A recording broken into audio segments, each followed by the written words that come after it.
Hey guys, I want to do a little video talking about my 1995 Bentley Brooklands and what it's like to own one of these, maintenance issues, etc. I've had this car for a little over a year. The Brooklands model is basically the non-turbocharged version of the Bentley Turbo R that came out in 88 or 89. I think the United States got the car first in 1989. So this is the same chassis and motor. This is the Rolls-Royce SZ platform that many Rolls-Royce models and the Bentley cars were built on from 1980 to I think 2003. So the Brooklands is the normally aspirated version of the Turbo R, and more or less everything about it is identical. The fit, finish, suspension, the interior. This one I had just taken it to the car wash, and then it started raining on the way back to the shop, so we've got water and water spots everywhere. But I had been on the hunt for one of these cars for several years. And I had my heart set on finding a Turbo R. That was mostly due to the fact that Jay Leno has a black Turbo R, and he did a really good video on it on his channel, Jay Leno's Garage. And I kind of fell in love with that and really wanted to find one of my own. So, over the years I'd go looking, and if I found one, I didn't have the money for it. And if I had the money, I couldn't find one. So I gave up. But about a year ago, I started to look again and found a lot of them based down in Florida. And they were higher mileage cars. And I wasn't really a fan of that. I wanted to try to find something with lower miles on it. So I ended up looking on eBay, and I found this one actually 2 towns over from me. So like a 20-minute drive. So I went, took a look at it, and ended up buying the car. It was owned by another car collector. He had it for quite a while. Really didn't drive it or do anything with it other than keep it detailed. But this one has exceptionally low mileage on it. It's at 37,000 miles now. And you can really tell from the interior at the moment, because last time I really drove this over the summer was at a show. I put the wool carpets in, but I usually just keep the basic floor mats in. So, burled wood dash, lots and lots and lots of gauges, switches, knobs, buttons, controls. Fantastic, absolutely fantastic seats, comfortable. They're Connolly hide. The inside of this car just smells amazing. It still smells like a brand new car. The fantastic leather smell. And I really don't do anything to it. I condition them, I think I've conditioned them once, but burled walnut on the tops of the door cards. These cars are built very well. It's a very heavy car. Everything on it is over-engineered. It really has bank vault quality to steal a line from Jay Leno, which is kind of a corny thing to do, but he's right.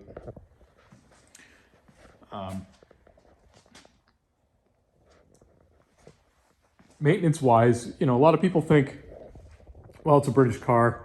It's going to be riddled with electrical gremlins. Not really the case. That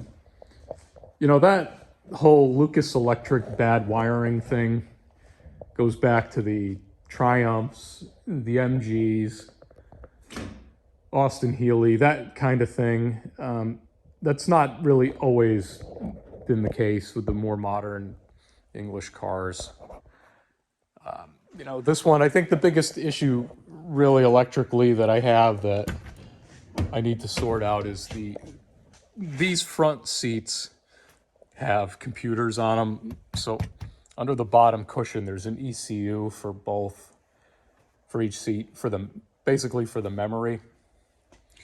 And they have a battery soldered right to the circuit board that's known to go dead. And beyond that, it's then known to leak, you know, onto the circuit board. So in the case of the passenger seat, and this is a very new thing that happened at the end of this summer, it's kind of stuck back. It's not responding to the controls. So I need to pull the ECU out and take it apart, solder a new battery onto the board, clean the traces and get rid of any gook that's on there, put it back together, and then that seat should start to work just fine. One of the most fantastic features I think about these cars, and most people would probably agree, is the hydraulic suspension system and braking system that Rolls-Royce and Bentley Motors licensed a long time ago from Citroën, the French car manufacturer, where everything on this car from a suspension and a braking perspective is hydraulic powered. So the suspension system and the brake system use nitrogen charged accumulators, which provide the dampening that you get when you go over a bump. You know, the hydraulic fluid that's in the system really can't be compressed, but the nitrogen can, and that's what provides like a spring-like action. So there's some accumulator spheres installed within the suspension, the braking system on this car that facilitate that, and it uses a bit of a green mineral oil that has two large reservoirs under the hood. That's what provides the fluid for the braking and the suspension. And there are two engine-driven pumps, one in the front, one in the back of the motor, driven off the camshafts with little push rods. So you have like an A and a B hydraulic system in the event of failure. And that's more so for the brakes than for the suspension, obviously. So you have two dual calipers on the wheels, one from the A system, one from the B. Two fluid reservoirs, two accumulators for the brakes, and the suspension accumulators are separate. And the idea behind that is if one system completely fails, the push rod for one of the pumps collapses, the pump has a total failure, whatever, you still have some brakes. So that it really is one of the main service items on these cars, are those nitrogen-filled accumulators, because they do lose charge over time, and your reserve capacity for braking diminishes if you have lost some of the nitrogen charge in there. And that is the case at the moment on this car. One of the brake circuits, the accumulator needs to be replaced. So once I put this lift together, we'll get this thing up in the air and change all the accumulators out while I'm under there. I tried to do it, just jacking the car up and getting under there. They're in so tight, it really needs to be done on a lift. So it's pretty tough to try to get them out without being able to leverage body weight on it. But this, just like the Rolls-Royce cars of this era, is powered by the 6 3/4 liter Rolls-Royce engine. Pop the hood and take a look at that. Albeit this one is not turbocharged, but this monster produces enough power to move this car around with no issue whatsoever. So adding the turbo would just be a luxury at this point. There's the hydraulic fluid reservoirs under this cover. And you really don't need to do much with that. If you have a leak or you're losing fluid or you've done any sort of service to the hydraulic system, you've got to get in here and add some fluid. But it's really, you know, it's got modern fuel injection system on it. I think it's Bosch Motronic, because this is a 95. Earlier ones, I think that they had used Bosch CIS injection, but the Motronic is, you know, pretty solid and robust system, easy to work on. I haven't had any issues with it. I did have one cracked spark plug. The electrode was, the insulator was cracked, and it would arc out randomly, which is a very odd thing. I was able to track that down by watching the engine run at night, and it was on the passenger side. I think that one right there. And I could see the spark arcing. So we got some spark plugs from England and changed them out. But like I said, I've really had no issues with this car. I haven't driven it a ton, but it spends a lot of time sitting, but it always starts right up for me. And it runs well. Everything works. Climate system's good. Air conditioning is pretty good. I'll start it up and listen to the 6 3/4 liter engine. Keys on the left-hand side of the wheel, which confuses a lot of people, but it's really not a big deal.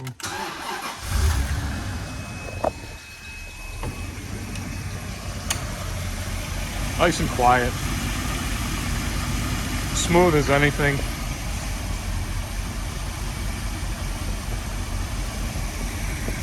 Just a super, super, super well-built car. And you close the hood on it and it sounds just like the door of a bank vault.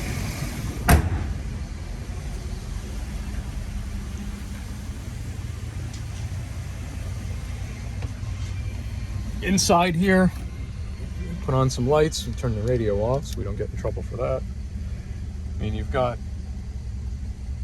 all kinds of instrumentation here. The automatic climate system actually works really pretty well. Got our 37,000 miles. It's got a rudimentary computer. You can fiddle with settings and trip computer and fuel economy and all that stuff, but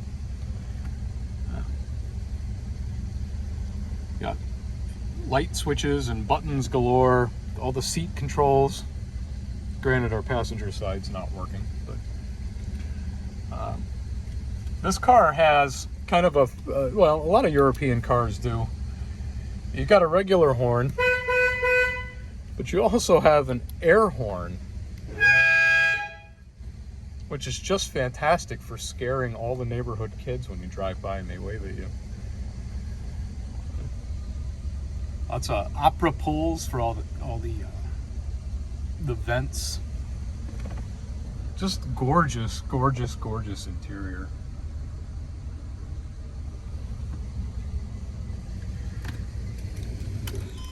I'll turn it off so I don't have the garage door open.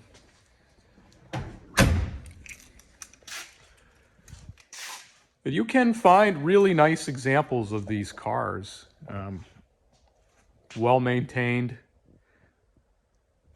not driven in the winter. This has never ever seen any kind of road salt. And I live in New England, where they love to dump road salt early and often on the roads, whether it's needed or not. And this has never seen any kind of condition like that. Zero rust. Just a fantastic car. I'll talk a little bit about the cost of ownership.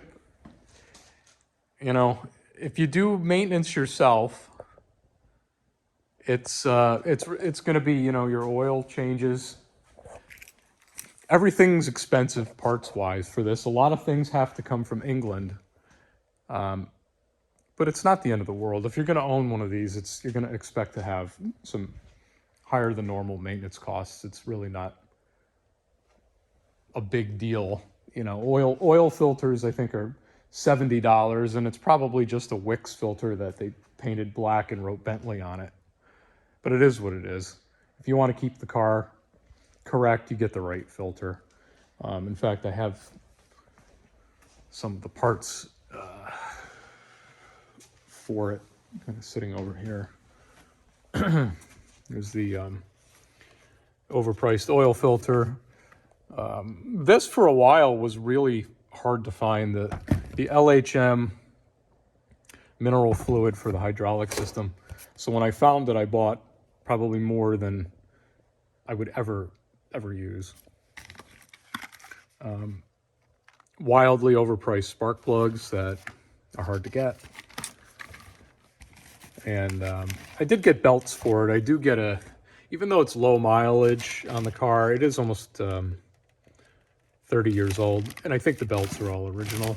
So I did order all the belts from the UK, and I'd be embarrassed, I think, if I told you what I paid for those belts, but it's besides the point. So what would you expect to pay for one of these cars if you were looking to own one?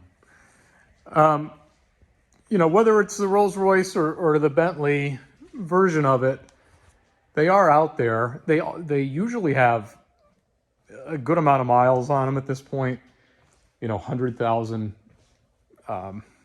plus.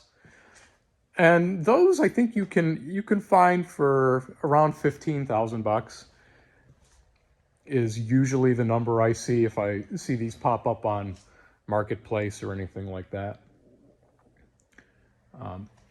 But I wanted a low mileage one because I didn't want interior damage. The cost to restore and the wood, if you have cracking and splitting in the wood and damage to these seats or door cards or any of that stuff, that's a significant cost to get that stuff fixed. The materials are hard to find. You have to send the wood to a specialty wood restoration shop. It's a nightmare to remove that from the dash. And same with the doors. You know, I would dread having to take the dash roll off of this because I fear it would never look the same when it went back. But no cracks, no splits, no nothing. So if we're in the market for a really pristine car, Turbo R or the Brooklands, the non-turbo like this, you'd be in the $30,000 price range probably. I paid $28,000 for this one, and at the time, about a year ago, I thought I was possibly paying a little too much, but it turns out it was in line, and I probably did better than I thought for such a kind of a pristine example. But they are wonderful cars, totally worth owning if it's your thing. Stylish, you get thumbs up, you know, if you care about that sort of thing. I really don't, but it's kind of funny. It's kind of nice to get acknowledged, I guess, if you stop for gas. But that's the story of the 95 Bentley Brooklands. It's you really would have to drive one or ride in it to appreciate the handling and the suspension with that Citroën hydraulic system that these cars have. It's legendary. The only thing it doesn't do, like the Citroën, most of the Citroën, the DS and the SM model, where you can actually raise and lower the suspension. This one self-levels for you. It's got kind of weight sensors in the back. If you load up the trunk with stuff, it'll compensate. and kind of raise the car back up. Self-leveling suspension like that. But that's all I got. That's all I wanted to talk about. Thanks for watching, and I'll catch you on the next one.